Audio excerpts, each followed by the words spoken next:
Buenos días, bienvenidos, ¿cómo están? Iniciamos una nueva semana en nuestra materia Enfermería en Perinatología y estamos trabajando una de las unidades más importantes dentro de nuestra materia, que es embarazo. Hoy vamos a empezar a trabajar durante esta semana, lo vamos a hacer en 3 días consecutivos, un día para cada trimestre, el proceso de atención de enfermería. O sea, vamos a trabajar con el sistema, con el instrumento y una de las herramientas principales que tenemos los profesionales de enfermería que nos van a permitir poder integrar todo el conocimiento que hemos venido desarrollando ahora y ponerlo en función específicamente del criterio del juicio crítico y del pensamiento crítico reflexivo de enfermería, desde nuestros distintos modelos conceptuales.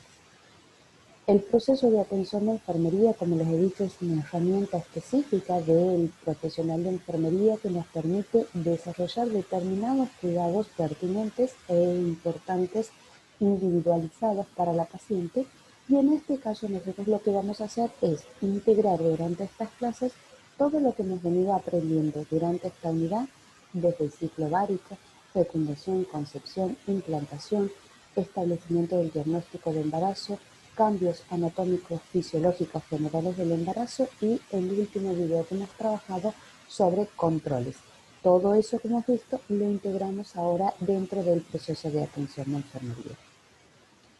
El primer trimestre, que va desde la semana 1 a la semana 13, es un trimestre tremendamente importante, aunque poco visible y poco transitado, debido a que va de la semana 1 a la 13, pero muchas veces nos ubicamos y sabemos que estamos parados en una situación de embarazo y caemos en que estamos en el primer trimestre aproximadamente en la semana 6, cuando ya tenemos un atraso menstrual y recién llegamos al diagnóstico de embarazo, con lo cual en vez de transitar 12 semanas de primer trimestre, transitamos la mitad del periodo.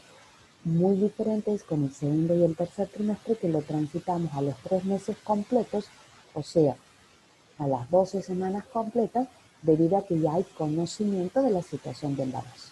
Este primer trimestre, como he dicho, a nivel mental pasa muy rápido, o sea, la mujer lo tiene muy poco tiempo en su cabeza para procesar.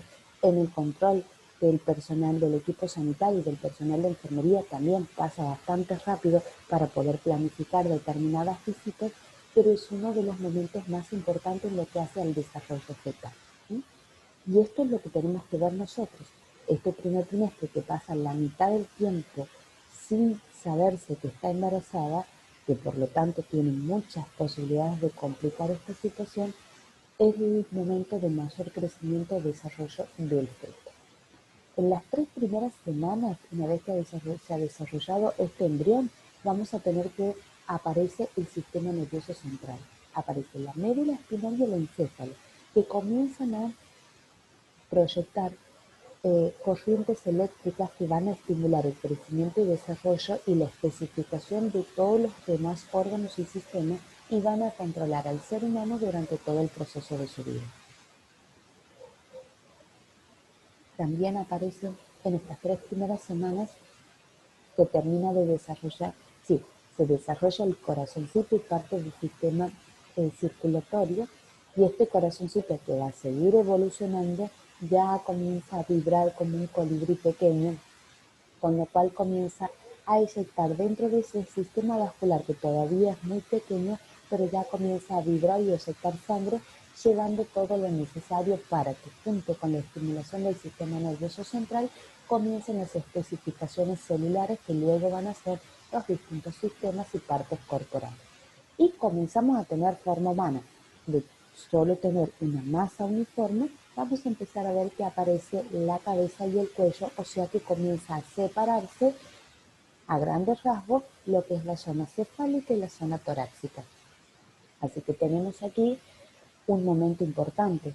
Si nosotros nos aseguramos la nutrición, esta médula espinal va a crecer en condiciones, y este encéfalo y este corazón también, que va a empezar a vibrar ahora a lo largo de toda la vida, lo va a acompañar con su vibración y su latido al ser humano, pero es importante que podamos nosotros tener toda la nutrición y los alimentos necesarios. eso vuelve tan riesgoso porque durante este periodo no sabemos que estamos embarazadas. Entonces, muchas veces se continúan los hábitos tóxicos, continúan fumando, bebiendo alcohol, no nutriéndose bien.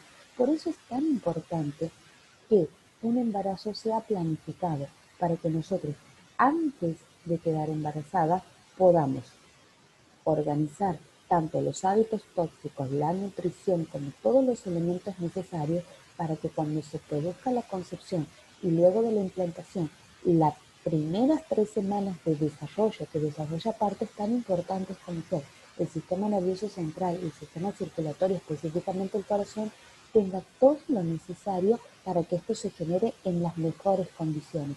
Entonces, la planificación familiar nos permite eso. Por eso es tan riesgoso dentro del carnet perinatal vemos como parte del enfoque de riesgo que el embarazo no sea planificado, porque hasta que yo me he enterado que estoy embarazada, ya se ha producido este crecimiento y desarrollo que puede estar carente de algún nutriente por desconocimiento. Entonces, esa es una de las fundamentaciones por las cuales es tan importante la planificación familiar.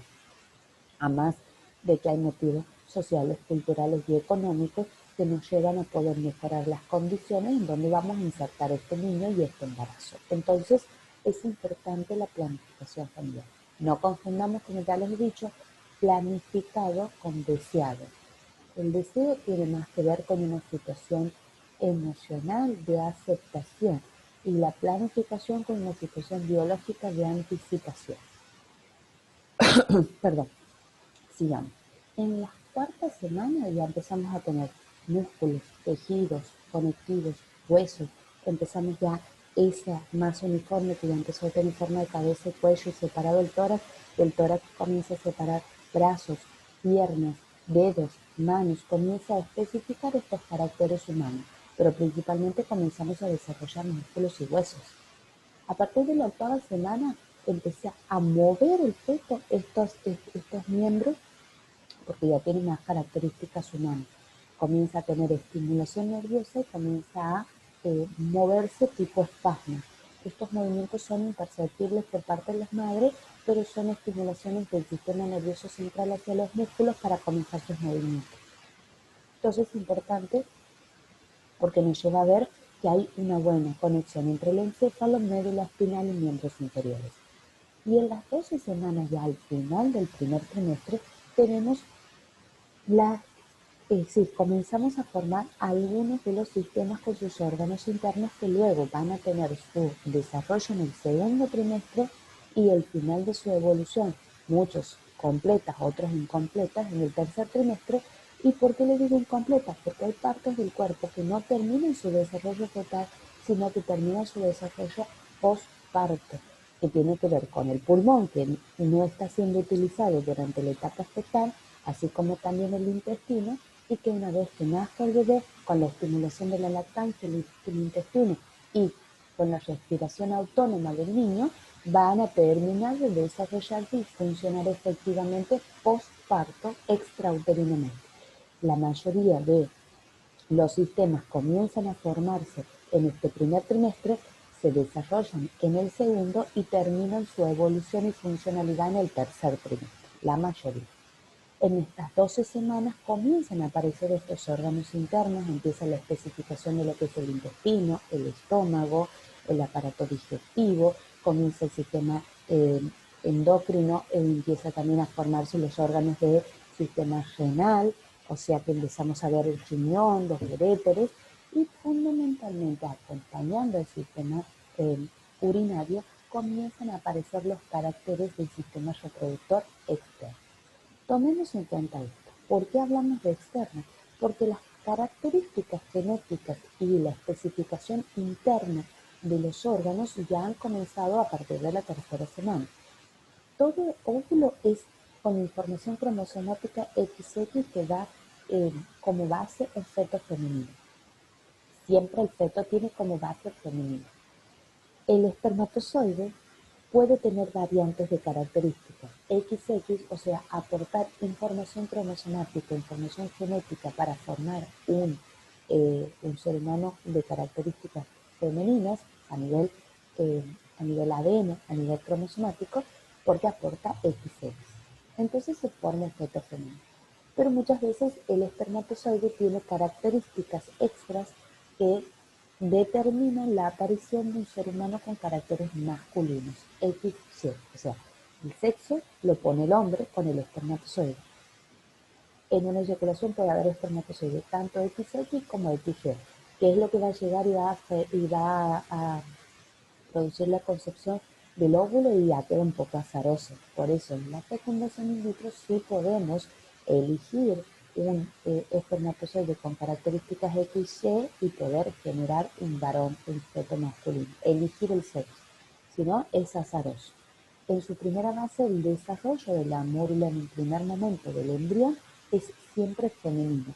Y a partir de la mitad del primer trimestre comienzan a producirse las especificaciones externas de los caracteres genéticos que van a determinar un feto, masculino o femenino.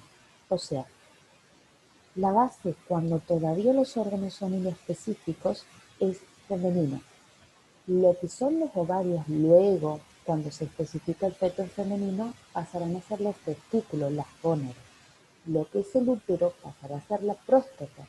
Y lo que es todo lo que es el clítoris femenino se ampliará su desarrollo para formar el pene, ¿ok?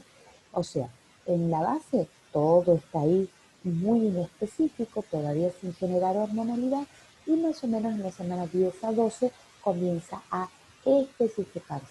Si vamos a tener ovarios, comienzan a separarse y a formarse las trompas de falopio y el útero, y comienza a producirse la apertura vaginal. Si no, esa parte del cuerpo que iba a ser los ovarios desciende fuera de la cavidad torácica abdominal, desciende como testículos a una bolsa, el útero se achica y desciende a la zona de próstata y el clítoris se comienza a alargar y a formar el pene. Esto pasa entre las semanas 10 y 12, comienzan a desarrollarse el aparato reproductor externo que alcanza su mayor desarrollo en la semana 16. Después de la semana 16 podemos llegar recién a ver nosotros externamente si el feto es masculino o femenino, o sea, si estamos entrando un varón o una mujer. Pero como verán, en este primer trimestre los cambios y las necesidades energéticas de este feto son muchas y son amplias, y por lo tanto necesitamos asegurarnos la nutrición, la oxigenación y principalmente evitar que haya cualquier producto tóxico que pueda desviar este desarrollo hacia alguna anormalidad. Que esto solo lo podemos hacer si sabemos que estamos embarazadas, por eso, repito, es tan importante la planificación familiar. En la mujer, ¿qué es lo que pasa? En la mujer es al revés. La mujer pasa este trimestre a nivel de cambios imperceptibles por ella, pero importantes porque comienzan a generarse los cambios hormonales que luego van a aumentar y van a comenzar a hacer modificaciones anatómicas fisiológicas en el segundo trimestre y van a incrementar estos cambios en el tercero, siempre tendientes a poder seguir al lado el ritmo de evolución de este feto. ¿Qué es lo que pasa entonces durante la gestante en este primer trimestre? Hay un cambio hormonal. Esto es importantísimo, imperceptible por ella, pero importantísimo. Pasamos de, ¿se acuerdan? La gonadotropina coriónica sola que estimulaba folículo estimulante, luteinizante, estrógeno y progesterona para desarrollar el ciclo ovárico. El hipotálamo, al detectar esta masa ocupante en el útero que se ha implantado, cambia y deja de tener gonadotropina y pasa a tener gonadotropina coriónica humana, que es la que va a permitir aumentar los niveles de estrógeno y progesterona junto con otras hormonas como el cortisol, que nos va a permitir a nosotros hacer que empezar el desarrollo del corio, de todo lo que luego será la placenta, cordón, la bolsa, el líquido amniótico y el desarrollo fetal. El estrógeno y la progesterona durante el primer trimestre son los que en cantidad suficiente junto con la gonadotropina van a permitir el desarrollo fetal. Luego en el segundo trimestre el desarrollo fetal está determinado por lo que provea la placenta. En este primer momento está determinado por lo que provean las hormonas. comienzan las apariciones de las náuseas y vómitos que tienen que ver específicamente con este cambio hormonal. Los niveles altos de progesterona producen no solo la aparición de náuseas y vómitos matutinos, sino que la alta carga de progesterona puede producir una reacción alérgica cutánea, que es el producto del embarazo, cuando comienza a picar, se comienzan a poner colorados. Aumenta el tamaño del útero, empieza un aumento que luego va a ser abismal, pero acuérdense que comienza el aumento del tamaño porque comienza a desarrollarse todo el corio y comienza a desarrollarse este feto. No es perceptible por la mujer, no hay desplazamiento de órganos, pero ya comienza su aumento de tamaño. Y empiezan a estimularse las glándulas mamarias para que comience su aumento. Si bien es imperceptible durante este primer trimestre, comienzan a percibirse en el segundo y se paran ahí y se desarrolla y aumenta su volumen en cantidad y también su desarrollo posparto, porque se encuentra inhibido antes. ¿Se acuerdan que habíamos hablado? Que se desarrollan a medias, se inhiben por acción de la progesterona y el estrógeno, y una vez que baja la progesterona y el estrógeno las primeras 24 horas posparto, comienza a estimularse la prolactina, que comienza a secretar la leche y aumento del volumen del tamaño mamario. Pero sí comienzan a cambiar las características. En este primer trimestre solo comienza un leve aumento de tamaño, que luego van a ser características que van a aumentar en el segundo. Y comienza la emisión de líquido por vagina. ¿Se acuerdan que habíamos hablado? Un líquido ceroso, blanco, pesado, que va a formar en este primer trimestre uno de los elementos más importantes, que es el tapón mucoso en el canal en el cervix, que es lo que va a impedir que desde la zona vaginal y por ahí por contaminación urinaria suban las bacterias y produzcan la contaminación fetal. Con esto vamos a impedir que se pueda producir algún aborto por infección.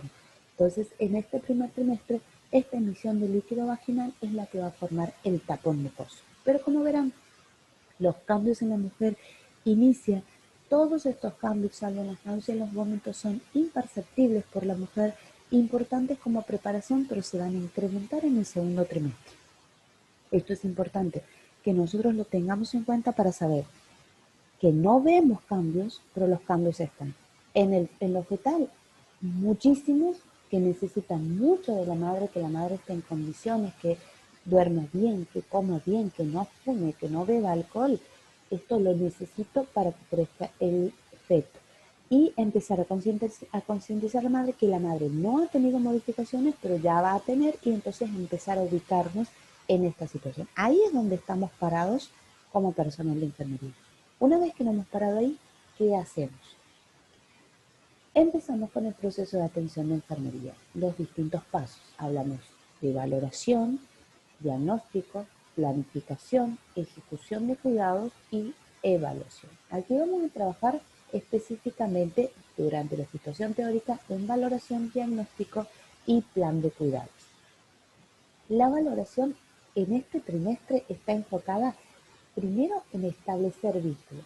Yo la conozco, recién está diagnosticado el embarazo, yo lo que busco es que me conozca como personal de salud, vincularme como profesional, comenzar un vínculo comunicacional, o sea, volver esta comunicación confortable y de confianza. ¿Por qué? Porque yo me voy a meter en la intimidad, porque yo necesito recabar información, que yo le voy a informar que es pertinente, que hace al cuidado y que ella necesita proporcionarme, y yo tengo que tener la certeza de que es fiable, ya que no me está mintiendo cuántas veces ha quedado embarazada, que no me está mintiendo los antecedentes. ¿Por qué? Porque esto lo necesito yo para poder generar sus cuidados. Entonces, la valoración está enfocada en esto, en establecer un vínculo profesional y comunicacional que sea confortable y de confianza, pero el objetivo es poder recabar información pertinente y fiable. Pertinente porque no voy a preguntar aquello que no venga al caso. Esta comunicación que yo voy a buscar siempre va a ser planificada. Si bien yo puedo manejar contingencia de alguna situación que surja en esta comunicación, se sabe en cada una de las visitas qué actividades hay que realizar, qué información hay que recoger, por lo tanto es planificada, es dirigida, porque yo estoy dirigida a poder controlar la evolución del feto y la gestante, el desarrollo dentro de las pautas normales, entonces sé hacia dónde dirijo todas mis actividades de recolección de datos y planificación de tiempo. Y está centrado en contenidos específicos, o sea, yo hay información por trimestre que busco específicamente en cada una de las visitas. ¿Qué es lo que voy a buscar en esta primera visita? Apreciaciones subjetivas de esta mujer sobre su estado de salud, o sea, qué piensa ella, qué es lo que le está pasando, qué la ha motivado a venir, qué piensa sobre el embarazo, cuáles son sus pautas, es decir, esta información general, dejarla hablar, a ver qué opina, si la salud va a ser afectada por el embarazo o no. Y vamos a ver observaciones objetivas en general. Vamos a observar los anhelos, cómo conversa, el lenguaje corporal, qué nos dice, cómo está parada, la higiene, todo. La cultura, la piel, signos, emoción, todo. Vamos a empezar a mirarla desde un ojo más crítico y profesional tendientes a poder valorar el todo. La valoración del primer trimestre, como todas las valoraciones, se sustentan en 3 pautas. Nosotros podemos recolectar la información en la etapa del proceso de atención de enfermería de 3 maneras. A través de anamnesis o entrevistas, o sea, recabar directamente la información del operador, del sujeto, de la paciente, de la familia o de la historia clínica, o sea, información de primera mano, a través de examen físico. Todas estas 3 sí se dan, son complementarios. El todo hacia la valoración. Recolecto información directa, recolecto información por el examen físico y recolecto información por los estudios complementarios. Y ahí puedo tener una valoración del todo del sujeto. La anamnesis, como les he dicho, está sustentada en la escucha activa. Yo tengo que preguntar, pero tengo que dejar que hable. El contacto visual, tengo que generar que ella sepa que a mí me interesa lo que está diciendo y por lo tanto necesito hacer contacto visual. No puedo estar escribiendo sin mirarla mientras ella me está contando los anhelos que tiene de su bebé, cuánto tiempo lo ha esperado o que no lo quiere tener. El reconocimiento de los deseos, poder escarbar un poco sobre esto que le genera o no ansiedad, sobre esto que ella espera con este embarazo y sus sentimientos, ¿no? Fundamental, porque lo que sentimos con respecto a la incorporación de este nuevo ser en nuestro cuerpo y en nuestra sociedad con el nacimiento. Vamos al proceso de atención de enfermería dentro de la valoración a cómo desarrollamos la anamnesis. La anamnesis del primer trimestre es larguísima y sumamente importante. Lo primero, aquí como les digo, hay más o menos 10 parámetros que ustedes tienen que tomar en cuenta que van a nuclear, y yo voy a referenciar de lo que ya venimos trabajando durante los videos anteriores de la información como nos interesa en enfermería poder agrupar. Pero esto, acuérdense, el proceso de atención de enfermería, al ser una herramienta que nos va a servir para organizar toda la información, esto es lo importante que tenemos que tener en cuenta al momento de redactar, por ejemplo, un informe fuera de la historia clínica perinatal, específicamente dentro del modelo de enfermería. Entonces tenemos, primera, razón para concurrir a la consulta. En esta, nosotros, ¿qué es lo que vamos a ir viendo? Los cuidados, o sea, lo que la mujer cree que la ha movilizado para poder venir y llegar a nosotros. Para concurrir al servicio sanitario me va a permitir establecer el nivel de conocimiento que tenga sobre las manifestaciones clínicas de un embarazo. O sea, me va a permitir a mí saber qué es lo que sabe ella de cómo se queda embarazada y cómo se desarrolla el primer trimestre del embarazo, cuáles son sus signos y síntomas y si ella los asocia o no. Como ya les he dicho en videos anteriores, no me da lo mismo partir de una mujer que viene y su razón para concurrir al servicio de salud es porque tiene un síntoma cardinal dentro de la probabilidad de embarazo y ella lo adjudica a cualquier otra cosa a una mujer que tiene estos signos cardinales y ella viene y me especifica a mí que cree estar embarazada. Esto lleva al nivel de conocimiento. Yo puedo ahí valorar desde dónde estoy partiendo para hablar. Si yo parto desde una falta de asociación de estos síntomas con el embarazo, tendré que comenzar a explicarle por qué se desarrollan así y si hay una asociación directa ya comenzaremos con el diagnóstico de embarazo. Luego tenemos la valoración del embarazo actual. Esto implica qué cosa. En primer momento el diagnóstico de embarazo y pasar por las etapas de probable, presunto y positivo, o sea, explorar la sintomatología. Como ya hemos hablado en videos anteriores, un diagnóstico probable de embarazo es presunto, primero es presunto, es cuando nosotros venimos sin necesidad de una alteración de la menarca con una posibilidad de una relación sexual dentro de los días fértiles con sintomatología apreciada por ella totalmente general e inespecífica que puede estar atribuida a cualquier otra cosa como ser malestares matutinos, náuseas, vómitos, dolor de cabeza, dolor de mama, que incluso pueden ser previos a la aparición de un ciclo, de un nuevo ciclo de una menstruación. Probable, cuando ya tenemos la aparición de la ausencia de la menorrea, y entonces ya empezamos con el atraso menstrual a pensar que estamos en situación de embarazo, y positivos en donde ya confirmamos la presencia de un feto, o sea, subunidad beta positiva y hay hormona, miramos por ecografía, frecuencia cardíaca fetal, presencia de bolsa, presencia de feto. Con esto pasamos y vemos en el embarazo actual la confirmación del diagnóstico de embarazo, signos y síntomas. ¿Qué más realizamos en la anamnesis? La historia gineco-obstétrica que hemos desarrollado mucho durante el video pasado, y aquí que vamos a ver. Cuando hablamos de historia ginecológica vamos a ver todas las pautas de la historia preconcepcional de la mujer. ¿Qué es lo que vemos? Todo lo que pasó antes que quede embarazada. Vamos desde a qué edad tuvo la menarca, a qué edad se comenzó su primera menstruación para ver el desarrollo que ella tiene, si está de acuerdo o no al desarrollo corporal general.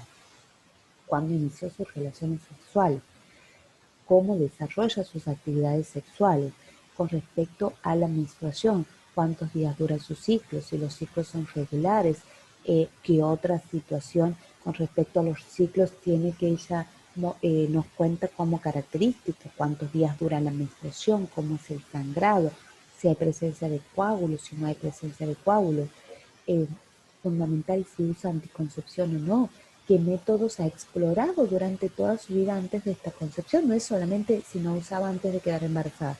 No. Los métodos que ha explorado, porque eso nos lleva a ver los conocimientos de los mecanismos de anticoncepción por los cuales ya ha pasado. Entonces puede haber pasado por la pastilla, pero no le ha funcionado y necesito que me diga por qué no le ha funcionado, porque por ahí no le funciona o creen que no le ha funcionado por mitos y no realmente por base científica. Y como no ha tenido consejería, ha descontinuado porque pensaba que no la estaba cuidando bien la pastilla y pasó al inyectable porque una amiga le recomendó.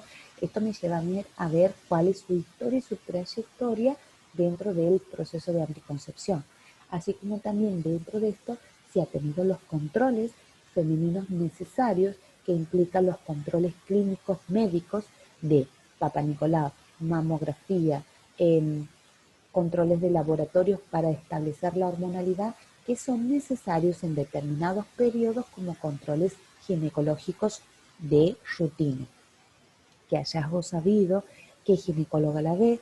Todo esto es importante en la historia ginecológica para saber cómo ha llegado, porque que no haya estos controles ginecológicos, que la anticoncepción se haya manejado por conversaciones incidentales con las amigas y que no recuerde gran parte de su ciclo, no reconozca la forma de su ciclo, los días de su ciclo, apenas se acuerda de los sangrados, de la fecha de la última menstruación, nos habla de un nivel de conocimiento, muchas veces de conciencia y compromiso con su ciclo, que deja bastante que decir. O sea que necesita refuerzo y necesita información. Sin embargo, una mujer que tiene controles ginecológicos en tiempo y forma, que tiene hallazgo y tratamiento de esos hallazgos, que tiene un camino de anticoncepción acompañados por consejería del equipo de salud, de cualquiera del equipo de salud que está habilitado, porque aquí tenemos médico, obstetra, ginecólogo, el personal de enfermería está habilitado para este acompañamiento y los licenciados en educación para la salud también. Entonces, cualquiera de estos integrantes del equipo de salud pueden acompañar en el proceso de selección y utilización de anticoncepción. Es muy diferente hacer la selección de estos métodos con el acompañamiento del equipo de salud. Entonces, es una mujer que puede o no haber planificado esta gesta, pero que está en otro nivel de conocimiento y de condiciones biológicas que van a poder favorecer el desarrollo de este feto y el desarrollo de esta gesta. Y después hablamos de la historia obstétrica, o sea, ya hablamos directamente de este proceso histórico que la ha llevado a esta gesta actual dentro de lo que es los procesos gestacionales. Aquí es donde establecemos, como les decía, cuántas veces ha estado embarazada, cuántos de estos embarazos han llegado a parto vaginal, cuántos han llegado a cesárea, por qué han llegado a cesárea, cuántos niños han nacido vivos, cuántos niños han nacido muertos o han muerto dentro del primer mes de vida, la muerte neonatal, adjudicada a algún problema en el parto o en el embarazo, cuántos abortos ha tenido, en qué trimestre, cómo se han desarrollado, o sea, cómo lo has institucionalizado, cómo los has resuelto, el espacio intergestacional entre cada una de las gestas, independientemente del producto de la gesta, si hay niño vivo o no. Toda esta información nos sirve para que nosotros podamos establecer esta historia. Entonces, en esta pauta nosotros vemos todo el desarrollo ginecológico de la mujer y todo el desarrollo en cada una de las gestas, porque después vamos a ver, si ha tenido 3 gestas, bueno, cuál ha sido la primera, a qué edad, con qué características, cuál ha sido el producto, si ha tenido niño vivo, niño muerto, parto, por qué, cómo lo ha desarrollado, controles, institucionalizado, privado, público, todo lo que ahora vamos a preguntar de este embarazo actual, lo vamos a valorar de cada una de las gestas anteriores para ver si siguen modelos de atención o si ha ido evolucionando los modelos de atención o si desconoce porque no tiene antecedentes, porque las gestas pueden ser cero. Entonces, no hay mucho más que preguntar. Esto es lo que nosotros necesitamos conocer sobre la historia gineco-obstétrica. Miren todo lo que, perdón, vamos, 3 puntos, todo lo que hay que preguntar, que excede muchas de las cosas que vamos a colocar en la historia clínica perinatal porque necesitamos saber más información, ¿sí? Gestas para aborto, cesárea, nacido vivo, eso sí lo vamos a tener en el carnet perinatal, pero si ha institucionalizado los controles, el intervalo intergestacional, todo eso no aparece y es necesario que lo sepamos para saber comportamientos, para conocer patrones de comportamiento que nos van a permitir a nosotros ver, por ejemplo, déficit de conocimiento con respecto a los controles prenatales por gestas anteriores que nos va a permitir reforzar en esta gesta. Entonces, como verán, preguntamos mucho más allá del llenado del carnet perinatal. Cuando hablamos de la historia clínica, hablamos de la historia de la mujer médica y quirúrgica, o sea, los antecedentes que tiene esta mujer de los distintos procesos de salud o enfermedad, antecedentes si ha tenido enfermedades, enfermedades infecciosas de alguna característica, si tiene problemas respiratorios, si tiene diagnóstico de hipotiroidismo, si tiene diagnóstico de cardiopatía, de alguna enfermedad que pueda entorpecer el desarrollo normal de este feto y de la gesta, así como también las historias quirúrgicas. Si tienes realizada, por ejemplo, en mi caso, cirugía bariátrica, cirugía de extracción de vesícula, que lleva a que haya un compromiso gástrico y un compromiso digestivo, perdón, bastante importante porque tengo achicado el estómago por un proceso quirúrgico. Entonces, puede verse comprometido los niveles de absorción de nutrientes y por lo tanto la nutrición fetal. Entonces, esta historia clínica implica preguntar esto. A ver, señora, ¿usted qué es lo que ha tenido? Muchas veces hay 2 causas. O no han registrado en su cabeza determinados procesos o lo tienen bien registrado y tan naturalizados que no los mencionan. Entonces, no tengo nada. Y igual empiezas a preguntar, señora, ¿usted tiene problemas de tiroides? Ah, sí, yo tomo la pastillita todas las mañanas. O sea, recién lo ven como un diagnóstico médico que requiere control y seguimiento.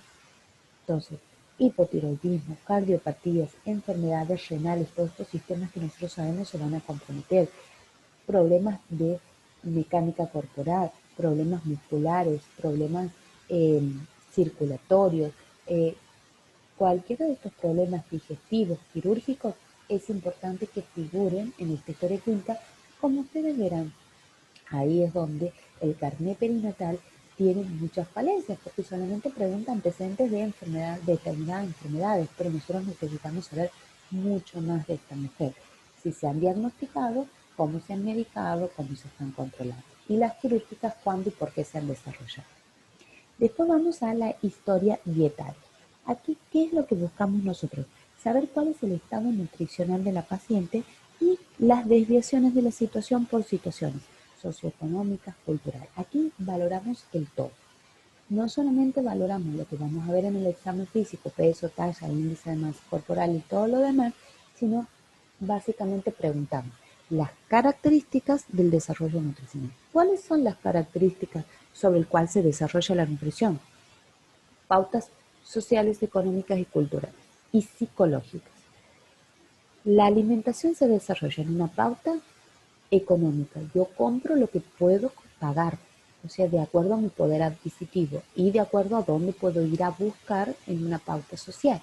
O sea, no me da lo mismo que yo pueda ir a un supermercado que tiene variedades de alimentos que están traídos y exportados de otro país y que por lo tanto yo puedo conocer otro tipo de alimentos, que irme a la verdulería del barrio que trae solamente aquellas cosas que se cultivan en la zona y que son de temporada.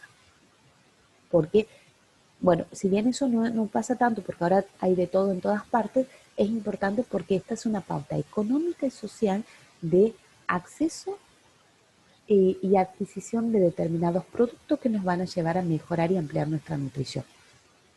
Pautas alimentarias, como les he dicho, culturales. Si yo desayuno o no desayuno, si yo al mate lo considero desayuno o no, necesito empezar a conocer cómo come esta mujer y este grupo familiar. Pautas culturales también tiene que ver en torno a cuántas veces como al día, por qué consumo estos alimentos, por qué los consumo en estas épocas sí, en estas épocas no. Yo consumo polenta en el invierno, pero no la consumo en el verano por una cuestión cultural. El locro no lo consumo en verano, lo consumo en invierno. Es necesario que yo sepa estas pautas culturales para poder adaptar el desarrollo de luego un plan alimentario de acuerdo a lo que yo siga valorando y saque como conclusión en mi diagnóstico. Entonces, necesito preguntarle cuántas veces como al día, dónde adquiere los alimentos, por qué elige esos alimentos, cómo procesa, si cocina mucho con fritos, si cocina mucho con cebolla, si cocina poco con verduras, si cocina más carne, si cocina menos carne, si solamente se basa en fideos y papa. Todo esto me lleva a mí a ver el perfil nutricional y principalmente toda la carga psicológica que implica el alimento. Recuerden, la alimentación, la comida socializa al individuo. Cuando nos invitan a la primera cita para empezar una relación, nos invitan a comer o a tomar un café. Cuando vamos a un proceso de duelo como un velorio, tomamos un café, comemos una galletita. Cuando celebramos un acontecimiento, lo hacemos en torno a una comida. Cuando nos juntamos a hablar con una amiga y a llorar nuestras desgracias, lo hacemos tomando un café, un té y comiendo algo, o un mate. O sea, la alimentación nos une, la alimentación nos da esta pauta de confraternidad. O sea, cuánto importante es no comer solos, comer siempre con alguien más, la retroalimentación en la elección del alimento. Todo esto implica y alimentaciones especiales, si soy vegana, si soy diabética, si soy hipertensa, y cómo conozco yo esta alimentación, este impacto sobre el cuerpo de esta alimentación. Entonces, todo esto es lo que podemos preguntar nosotros en la historia dietaria. Miren todo lo que hay para preguntar de esta mujer. Sigamos, miren todo lo que sigue para preguntar en la anamnesis. Uso de drogas. Cuando hablamos de uso de drogas, no solamente hablamos de las drogas legales e ilegales. En las ilegales sabemos todo lo que es drogas ilegales con respecto a tóxicos y fármacos ilegales. Hablamos de la cocaína, el marihuana por ahora, y todas estas cuestiones que pueden llevar a una iatrogenia, una deformación del feto. Pero también hablamos de los usos de drogas legales, prescritas y no prescritas, y en esto tenemos que ser muy minuciosos porque esto es lo que sí vamos a encontrar. Drogas legales son el ibuprofeno, el paracetamol, el omeprazol, el alprazolam, eh, todas estas cosas, la hepatalgina no es una droga. es una hierba. Toda esta medicación que son de venta, algunos libros y otras no, que dan por prescripción y que tienen que tener un control y que si se consumen en algunas dentro del proceso del embarazo pueden generar iatrogenia no. Por eso es tan importante que sepamos si esa medicación está dentro de las recomendaciones de uso en la gesta. Por ejemplo, tenemos un resfrío, nos metemos un antibiótico que en alguna vez nos dio un médico y no siempre es el apto para el embarazo. Me duele la cabeza y me tomo un tetralgil, un diclofenac o un ibuprofeno y no es lo apto porque produce iatrogenia durante el embarazo. Iatrogenias son posibles malformaciones. Sí puedo consumir el paracetamol, el Sertal, no puedo consumir buscapina. Y sin embargo no puedo consumir inductores del sueño como la alprazolam. Entonces, es necesario que sepamos si se usan drogas legales, estas drogas legales de libre acceso o acceso prescripto, si se está haciendo el control y seguimiento de la prescripción y qué tipo de conocimiento sabe sobre lo que puede tomar y no puede tomar. Todo esto es necesario valorarlo aquí. Así que ya vamos, como les digo, hay personas que perciben, no, yo no uso ninguna droga y empieza a preguntar, en tu botiquín en tu casa, ¿tienes ibuprofeno? Sí, de 400 y de 600. Ah, ¿tienes paracetamol? Sí. ¿Tienes buscapina? Sí. ¿Tienes hepatangina? Sí. Ah, bueno, ¿tienes una cuestión variada? ¿Qué haces cuando te resfrías? ¿Tienes antibióticos por las dudas? Todo esto necesitamos indagar. Después vamos con la historia familiar. Aquí vemos un poquito toda esta situación de herencia genética que sí la contempla en grandes rasgos la historia clínica perinatal, pero que nosotros necesitamos poder desarrollarla en profundidad de saber si es el papá, la mamá, la hermana, la abuela, el papá o la mamá del marido, o sea, aquellos factores de la historia familiar que puedan afectar la información genética que traemos de base que puedan afectar el desarrollo de la gesta.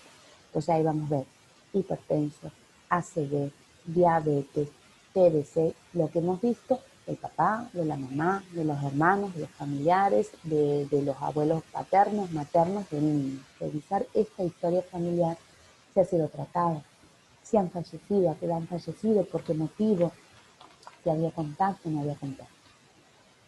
Luego vamos con la historia social y experiencial. Aquí, ¿qué es lo que vamos a ver? Vamos a ver todo el sistema cultural, los sistemas de contención, afrontamiento y comportamiento como, por ejemplo, el comportamiento sexual. Cuando hablo de historia social, ¿a qué es lo que me estoy refiriendo? A todo el entorno ético sociocultural. Me estoy refiriendo a la cultura, dónde se desarrolla, en qué barrio vive, si esto determina o no cuáles son las formas de acceder al sistema sanitario, si tiene acceso a determinados, si tiene acceso a cloacas, a agua potable, a gas, porque vive en esta casa o no.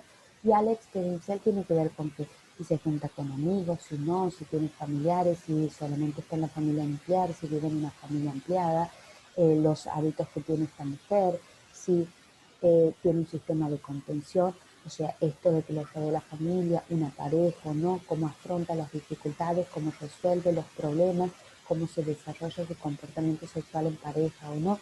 Todo esto tiene que ver con lo que es socialmente una persona y con la experiencia que trae. Esto así crudamente no se pregunta, como que esto es uno de los ejes transversales que se va a ver en todo lo demás y yo voy a ir preguntando, porque parte de esto yo lo veo cuando pregunto la historia ginecológica sobre las relaciones sexuales, parte de esto lo pregunto cuando veo la historia dietaria sobre la situación socioeconómica y el poder adquisitivo y la variedad, parte de esto pregunto cuando hablo de la familia, sobre el sistema de contención, o sea, parte de esto está como transversalidad en todo lo que yo estoy preguntando, porque por ahí es medio difícil encontrar preguntas específicas sobre esto para desarrollar, sí en la situación habitacional, pero no por ahí en la situación cultural específica, pero está presente cada vez que yo lo tomo en cuenta en las demás pautas de anamnesis. Y después vamos a ver la revisión por sistema, que no se trata del examen físico. La revisión por sistema habla de que en esta conversación, en esta charla que yo estoy teniendo con esta mujer, voy a buscar que ella identifique y describa algún problema de salud preexistente. O sea, ella me diga, sí, tengo un malestar, me duele la boca del estómago, donde aquí, como es punzante, es así, se desplaza para acá, no se desplaza. Sí, usted sabe que a mí me duele la cadera. Cuando yo paso mucho tiempo sentada dando clases, cuando me levanto me cuesta muchísimo, tengo que hacer ejercicios de relajación, tengo que hacer ejercicios de elongación y aún así quedo una gran parte del día. Me duele la articulación de la cadera. Me describo, me toco, identifico, describo mi problema y eso me va a llevar a mí como profesional de salud ver cómo puedo trabajarlo al problema ahora e incluso cómo esto puede tener o no alguna dificultad o asociación después con el desarrollo de la gesta. Entonces, revisión por sistema, si tiene, señora, vamos a empezar el cefalocado, usted le cae el cabello, tiene un problema de crecimiento, va a la peluquería, tiene canas, como tiene mucha vellosidad, tiene manchas en la piel, tiene mucho acné, tiene dolor en los brazos, tiene problemas de articulación y movilidad, le duelen las mamas y ahí vamos bajando. O sea, voy revisando por sistemas verbalmente en la comunicación, buscando identificar algún problema y una vez que ella lo identifique, me lo describa para poder saber y ubicarme en dónde estoy y después, en el otro paso de valoración, ir chequeando esta información a través del examen físico, confirmando lo que ella va viendo y diagnosticando si fuese necesario. Y el plan para el nacimiento, fundamental, que es cómo está preparada esta mujer para la situación de parto y para la incorporación de este niño, qué expectativas tiene, qué ansiedades maneja, qué actividades ya ha realizado, si sabe cómo, si está leyendo, si está comprando ropita, si tiene un espacio para el bebé, si tiene una habitación completa, cómo cree ella que va a ser incorporarlo, cómo cree que ella va a ser cuidarlo, cómo cree que va a ser darle la teta, cómo va a alimentarlo, lo que ella me vaya diciendo que tiene planificado para el desarrollo de la gesta y para la incorporación del plan de nacimiento. Todos estos 10 pautas, miren cómo me da a mí un parámetro completo en el primer trimestre de quién es la persona con la que estoy hablando para poder adaptar los cuidados. Miren lo importante que tenemos en el primer trimestre de anamnesis. Después, otra pauta de valoración, el examen físico. Aquí vamos directamente a los controles. ¿Qué vamos? Primero, lo primero que hacemos es la valoración antropométrica. Peso, talla, ¿recuerdan que habíamos hablado?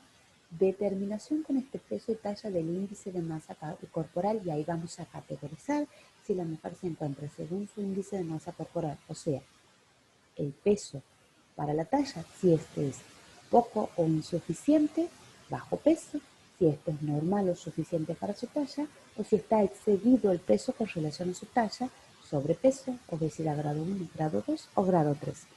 Categorizando el peso, vamos a saber el riesgo.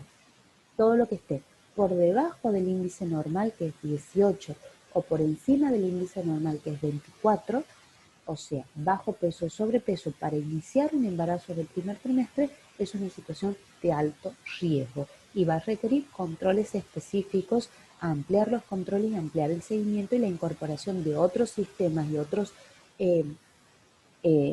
de otras personas del equipo sanitario que nos ayuden como ser el nutricionista. Entonces, primero que hacemos la valoración del peso, talla, índice de masa corporal, que nos va a permitir categorizar y luego poder hacer el seguimiento solo del peso en el segundo trimestre para ver ganancia de peso. Y perímetro abdominal, porque aquí todavía no ha sufrido modificaciones el perímetro abdominal de la madre, porque el útero no ha desplazado ningún órgano y porque según el perímetro abdominal se puede establecer la grasa visceral que nos va a permitir saber si por ahí el índice de masa corporal está dentro de lo óptimo, pero hay mucha grasa visceral que implica problemas de dislipemia, hipercolesterolemia o falta de buena nutrición y hablamos de una obesidad encubierta. Entonces, el perímetro abdominal es lo que nos da la información de la grasa visceral, que es grasa vieja, que es grasa que nos va a costar bajar y que es la grasa que produce todos los problemas de obstrucción del sistema circulatorio, que luego va a dar una ACV, infartos y otros problemas de salud. Entonces, Eso solamente le podemos, la talla no va a cambiar, pero el peso va a cambiar.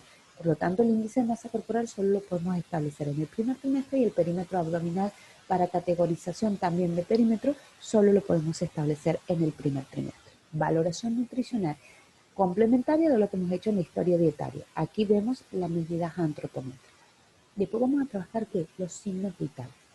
Aquí vamos a establecer cómo es las características de los signos vitales de esta mujer en un trimestre que no ha tenido ninguna modificación anatómica fisiológica visible esta mujer y detectable. O sea, que todo lo que yo tome aquí es como si lo hubiese agarrado 3 meses antes de quedar embarazada y tiene el mismo tipo de desarrollo porque todavía las hormonas y el feto no han influenciado sobre el desarrollo de algún cambio anatómico fisiológico que se vea exteriormente a través de los signos vitales.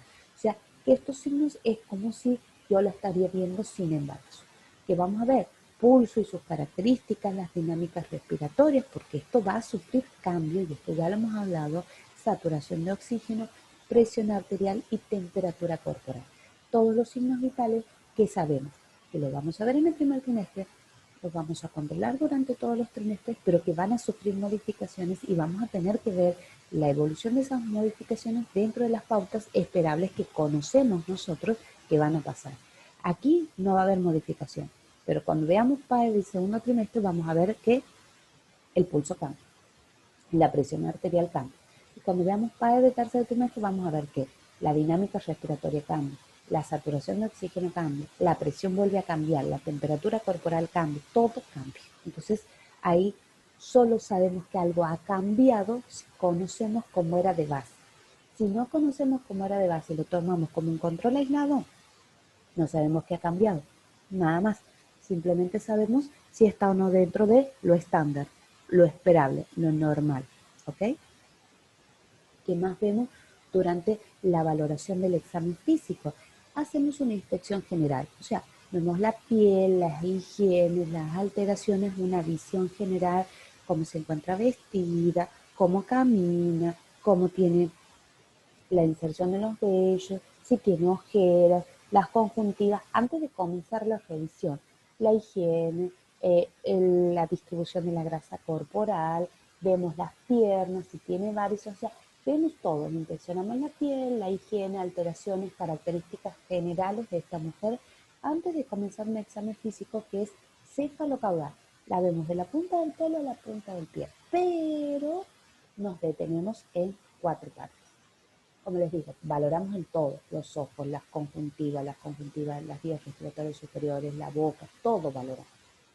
Pero nos detenemos en, como ya les he dicho, glándulas tiroideas, que son las que van a sufrir modificaciones por la hiposecreción de la hormona tiroidea de la T4 y que pueden tener una atrofia y son visibles a través de la palpación nodular.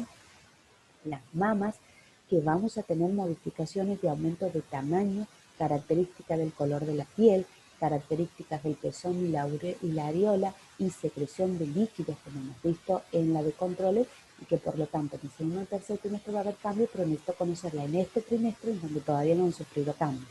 El abdomen, necesito realizar la revisión completa del espacio que va a sufrir altas modificaciones por desplazamiento de los órganos. Aquí todavía no se ha desplazado, necesito saber cómo están los intestinos, si se mueven, cómo está inserto el hígado debajo de los intercostales, cómo está toda la situación abdominal, la piel, la turgencia, ruidos hidroaéreos, la puño-perfusión lumbar para saber puño-perfusión renal positiva o no, la vejiga, dónde se inserta, ver si tiene buen llenado vaginal, si tiene peloteo vaginal, todo esto que solo lo voy a poder ver en el primer trimestre porque después va a ser modificado por la situación de embarazo cuando empieza a desarrollarse el útero por el crecimiento fetal, todos los órganos son desplazados. Y el examen pélvico, en donde qué es lo que yo voy a buscar. Desde las características pélvicas externas que se puede hacer, higiene, vellosidad, labios mayores, labios menores, lesiones vaginales, lesiones anales, cómo está inserto el clítoris, todo esto que yo puedo realizar previo consentimiento de la mujer, porque estoy revisando el canal de parto, está el examen pélvico interno, que implica Papa Nicolau, colposcopía y la visualización interna de todo lo que es vagina y cuello del útero, pero que en Argentina no está autorizado porque como no tenemos nosotros la especialidad en enfermería obstétrica, no tenemos formación ni habilitación para realizar y esto lo tenemos que hacer. Nosotros acompañamos y circulamos a una obstetra, no lo podemos hacer nosotros. Pero por eso le digo, si no estaríamos habilitados. Pero el examen externo sí lo podemos hacer siempre tomando en cuenta perdón, los recaudos del consentimiento informado, de ir describiéndole el procedimiento previamente a la mujer y durante el procedimiento ir mencionando qué es lo que estamos por tocar, cuál es el motivo y qué información hemos recabado de lo que acabamos de hacer, porque estamos teniendo contacto con una zona genital íntima que lleva a alguna desviación de lo que son algunas acoso sexual o algún otro delito. Entonces es importante que cubramos esa situación dentro de las pautas del desarrollo legal de la profesión. Y después, como les he dicho, como tercera pauta de valoración para la información y complementar la información, tenemos estos estudios complementarios, que van a ser los laboratorios, que en el primer trimestre traemos todo, porque necesitamos saber cómo está esta mujer en un cambio, en una situación anatómica fisiológica sin cambios, muy diferente del segundo y del tercero. Entonces yo necesito saber cómo se presenta a nivel de interno, de funcionamiento interno, para decir, bueno, cuando aparezca la hemodilución, ya tengo una anemia de base o no. Cuando aparezca la secreción de la hiposecreción de T4, ya tengo un hipotiroidismo previo. Entonces, esto lleva a que yo pueda realizar estos controles. Entonces, ¿qué es lo que yo voy a pedir en el primer trimestre que estamos habilitados nosotros para solicitar o incluso para poder realizar el control? Primero, hemograma, características de la sangre. Glóbulos rojos, glóbulos blancos, eritrocito, hemoglobina y ver que estén dentro de las pautas normales. Esto me permite a mí ver la suficiencia hemática para el transporte de oxígeno tan importante para el desarrollo fetal.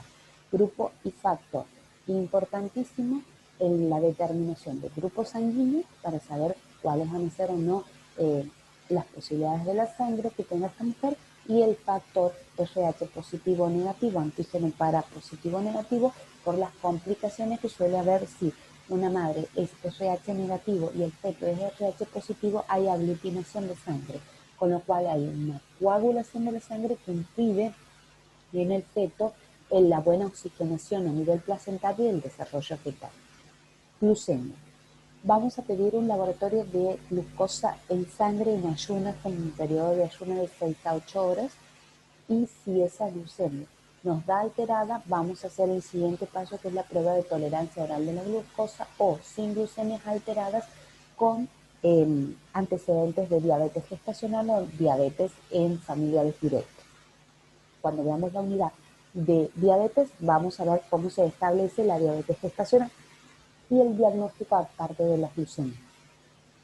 Urea y creatinina, que es lo que nos permite ver la funcionalidad renal y también la funcionalidad muscular, la degradación del músculo, de la proteína del músculo y cómo está funcionando el riñón con respecto a la liberación de estos productos de desecho.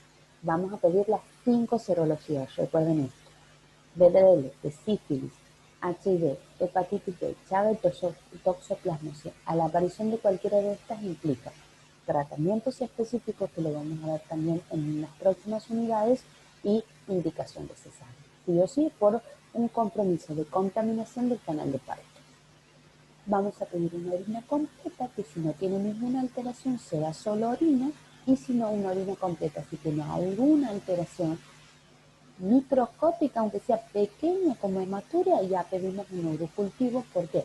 Porque las infecciones del tracto urinario son las que más llevan a infecciones vaginales y luego a infecciones a infecciones fetales y pueden producir el aborto, así que es fundamental. Todo esto sí o sí lo pedimos durante el primer trimestre y después ya vamos a ver, lo pedimos en el tercero también.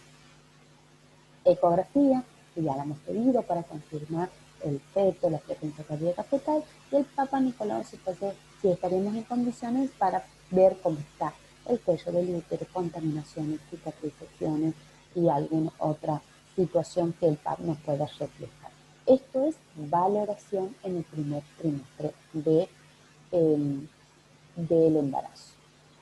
Diagnóstico. Los diagnósticos tienen esto, ustedes lo tienen más específicos en su bibliografía, pero esto es muy general. Por ejemplo, la ansiedad. La ansiedad puede estar relacionada con las preocupaciones, con temores. La ansiedad es uno de los diagnósticos que más vamos a ver. Tiene que ver con expectativas, ansiedades con respecto a cómo se va a desarrollar el embarazo, si estoy en condiciones, si puedo aceptar tanta información, si puedo cumplir con los controles. Todo esto me genera ansiedad. Dolor, los dolores estomacales matutinos, por las náuseas, los vómitos, los dolores de cabeza. Esto que suele aparecer por este cambio hormonal importante que hay durante el primer trimestre y que nos lleva a que esta mujer tenga estas situaciones de dolor. Entonces, incomodidades también que vamos a poder trabajar con medicación si fuese necesario, de indicación médica y con algunas técnicas de relajación, de respiración. Alteraciones de los procesos familiares. Aquí estamos hablando de qué, de cómo está tomando el grupo familiar el embarazo, el diagnóstico del embarazo, los hijos, si ha habido rechazo, si hay aceptación, si hay expectativas. Todo esto necesitamos nosotros establecer en el diagnóstico de alteración de estos procesos familiares. Alteración de la nutrición. Cuando categorizamos el peso materno ya podemos tener esto. Alteración de la nutrición por exceso, obesidad, por déficit, bajo peso, por trastornos de pauta de conductas alimentarias, por vómitos, por anorexia, por bulimia, por dietas especiales, alteración de la nutrición, veganismo, vegetarianismo, alteración de la nutrición por pautas alimentarias poco saludables, exceso de ingesta de carnes y poca ingesta de verdura o exceso de ingesta de carbohidratos, alteración de la nutrición. Todo eso es lo que yo he venido viendo en mi historia dietaria o en mis controles del examen físico de las medidas antropométricas. Alteraciones de los patrones sexuales, en donde yo puedo tener desde que no quieren tener relaciones, tienen miedo, no saben cómo desarrollar las relaciones sexuales durante los distintos trimestres, y aquí voy a tener esta cuestión de alteración de los patrones. Estos son los diagnósticos generales, pero es lo que podemos encontrar en la entrevista y tiene mucho más desarrollado en su material. Y las intervenciones, más allá de las intervenciones que realicemos específicamente para los diagnósticos que hemos visto, que arribamos después de la valoración, las intervenciones tienen un estándar. Hay intervenciones que hay que hacerlas sí o sí durante el primer trimestre y que hay que agregarle las intervenciones o cuidados de enfermerías de acuerdo al diagnóstico, pero estas son las que sí o sí hay que hacer. Y siempre van a implicar una participación activa de la mujer. ¿Por qué? Porque ella es la que tiene que realizarlo, ella es la que tiene que conocerlo y ella es la que tiene que darnos las pautas de evaluación después de que han sido bien desarrolladas. Y porque ella es la que lleva la gesta y del compromiso de ella es lo que nosotros podemos desarrollar y evolucionar una gesta en condiciones. Educación para el autocuidado. Aquí vamos a trabajar todo lo que es brindar información sobre el autocuidado en la salud desde una perspectiva sociocultural, siempre desde una perspectiva. O sea, en la entrevista hemos conocido nosotros cuáles son sus conductas y culturas en torno al embarazo y a todas las situaciones que implica el embarazo, y aquí vamos a brindar información de autocuidado.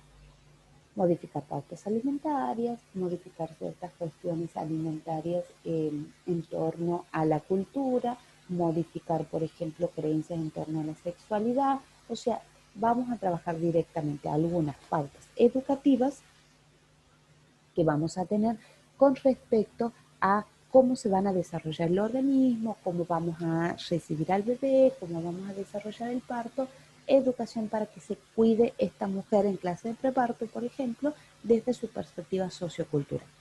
Prevención de las ITUS. La infección del tracto urinario, como he dicho, es una de las más riesgosas que hay porque contamina el canal vaginal y puede llevar a la contaminación, a bacteriurias que van a llevar a la contaminación fetal y pueden producir el aborto. Por eso es tan importante que estén presentes en nuestras intervenciones. ¿Cómo realizamos intervenciones o cuidados de enfermería en prevención de ITU? Laboratorios, detección de hematuria, pero principalmente estableciendo que pautas de información sobre dolor o ardor al orinar. Pautas educativas. Especificarle a la mujer que tiene que consumir ingesta de más de 3 litros de líquido por día como para mantener las pautas urinarias en condición. La higiene perineal con respecto a la forma de realizar la higiene anal y vaginal. La alimentación saludable con abundantes líquidos y menor contenido de grasas para promover mejor la, la producción de orina y frecuencia urinaria. O sea, todo ser humano tiene que orinar cada 3 horas, pero la vejiga suele acostumbrarse a que le mandemos la información de inhibir y llenarla hasta el punto de que no damos más. Ir al baño a orinar cuando no damos más es porque hemos sobrepasado las 3 horas, sino cada 3 horas tenemos que orinar. Esto es importante, el vaciamiento cada 3 horas de la vejiga en la mujer embarazada, porque este pauta también se va a ir achicando en el tercer trimestre, pero nosotros tenemos que educar que se organice para que orine 2 a 3 veces durante la mañana, cuando por ahí orina al levantarse y orina recién al mediodía, para evitar los trastornos de la infección urinaria por acumulación de la orina y contaminación. Entonces, la prevención de la ictus se trabaja con especificación de alteraciones como dolor y ardor, laboratorios, detección de hematuria específicamente, con actividades de recomendación de ingesta de líquidos, con actividades de educación sobre higiene perianal, pautas de alimentación saludable y educación sobre frecuencia urinaria. Esto es prevención de ictus. Estos son los cuidados de enfermería que pueden realizar. Otra intervención es ejercicio de Kegel, educación del ejercicio de Kegel, que es el ejercicio del suelo pélvico.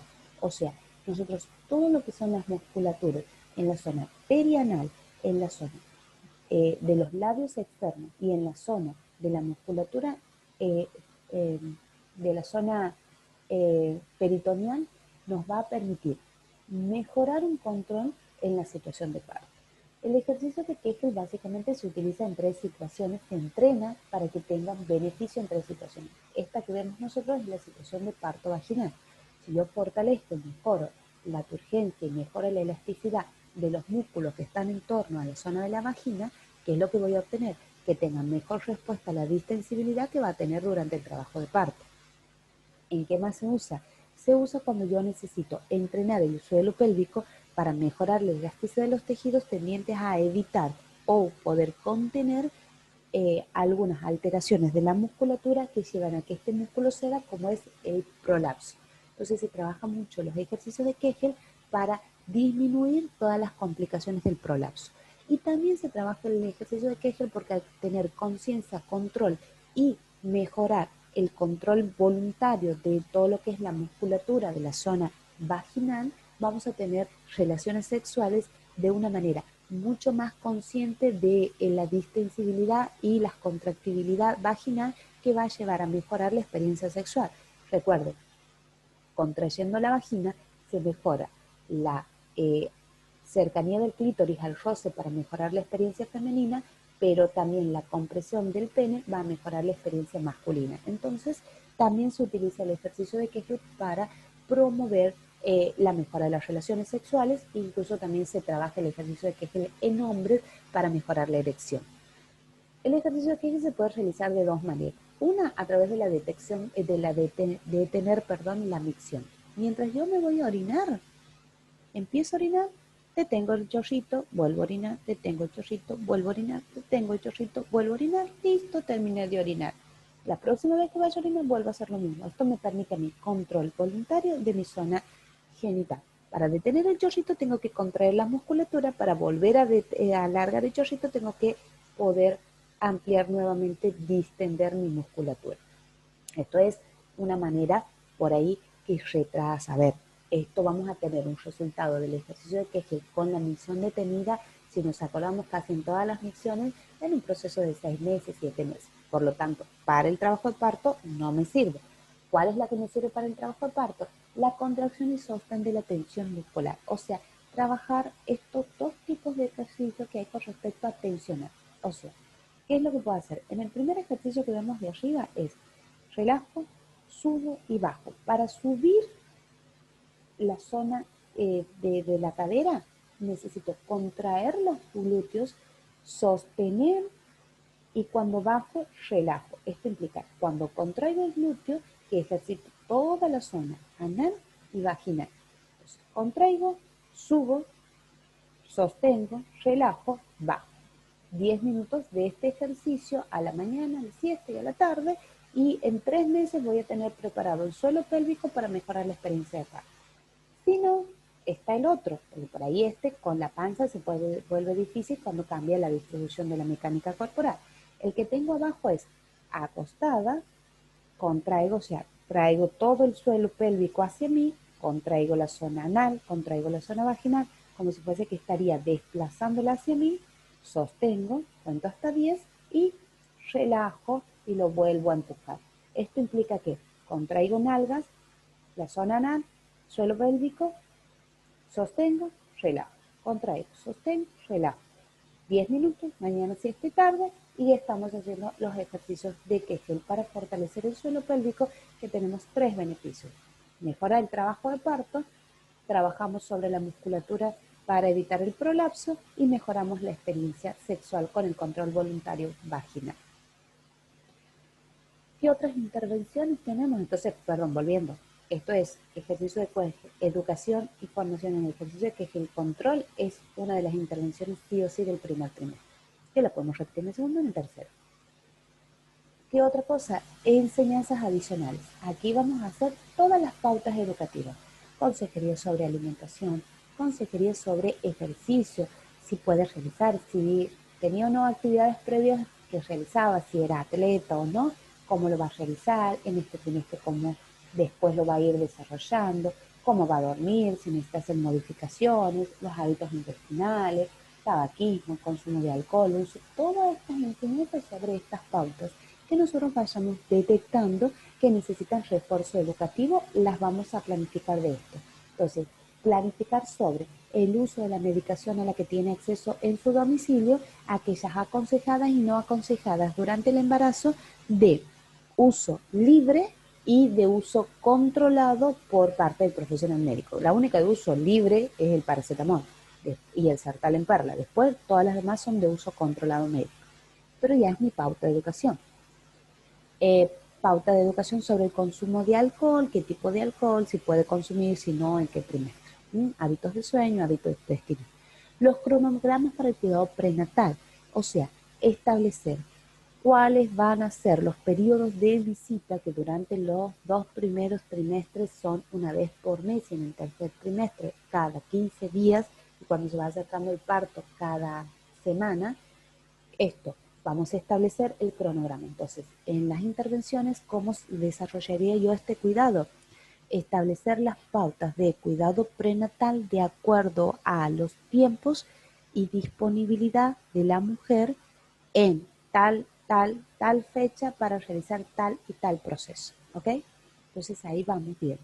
Y signos de alarma. Educación sobre los principales signos de alarma: pérdida del tacón mucosa, sangrado, dolor, calambres en la zona abdominal que nos lleven a ver una posibilidad de aborto o alguna otra posibilidad de alteración. Estas son nuestras intervenciones. Miren todo lo que tenemos para hacer, a más de las que incorporemos de acuerdo a los diagnósticos que tengamos. Estas son como las bases. ¿Sí? También, ¿qué vamos a tener? ¿Qué otros cuidados? Vamos a trabajar sobre actividad física y reposo, recomendaciones, vamos a ir viendo cómo ella va organizando, vamos a ayudarla a hacer un plan salud dental, vamos a hacer intervenciones, interconsultas con odontología, vamos a trabajar pautas educativas sobre la higiene, bucodental, medicación, como les he dicho, vamos a trabajar sobre revisar qué medicación tiene, controlar esa medicación, controlar que tenga el control médico, inmunización. Acuérdense que tenemos que ver el calendario de vacunas, si tiene o no completo, y realizar la inmunización contra la antigripal que puede ir en este trimestre, y en el segundo trimestre tenemos que realizar la inmunización sobre doble adulto y sobre triple bacteriano. Y los hábitos tóxicos, en donde vamos a ir haciendo pautas educativas para controlarlos. Si podemos sacarlos de la ecuación sería mucho mejor.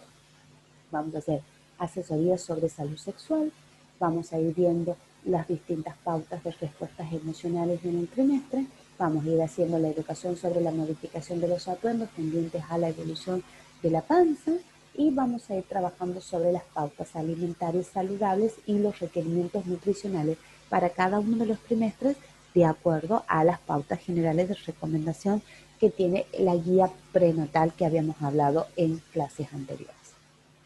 Básicamente recuerden siempre esto, el proceso de atención de enfermería es una herramienta que nos va a permitir brindar cuidados de calidad con una base científica y pertinente.